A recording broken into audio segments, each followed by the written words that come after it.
இது ஒரு 8 மாடல் பாக்ஸோட ஒயரிங்கு. சாக்கெட்டோட சுவிட்சு, இது ஒரு பாயிண்ட்டு, இது ஃபேன் பாயிண்ட்டு, இது ஒரு லைட் பாயிண்ட்டு. பார்த்திங்கன்னா இது ஃபேஸு சர்க்யூட்லேருந்து வருது. இது நியூட்ரலு, எல்லா நியூட்ரலும் ஒன்றா அடிச்சிருக்கோம். இது எர்த்து, 2 எர்த்தையும் ஒன்றா கொடுத்துருக்கோம். 3 பாயிண்ட்டு பார்த்திங்கன்னா இந்த மாதிரி நீட்டாக டேப்பெல்லாம் போட்டு அடிச்சுட்டு அப்படியே மாட்டினா சும்மா ஜம்முன்னு இருக்கும்.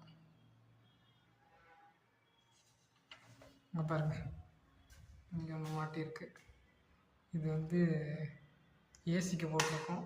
இது இந்த டாய்லெட்டோட ஹீட்டர் பாயிண்ட்டு. இது இங்கே ஃபுட் லேம்போடது, பாத்ரூமோட பாயிண்ட்டு. வீடியோ பிடிச்சிருந்தா ஒரு லைக் பண்ணிக்கங்க.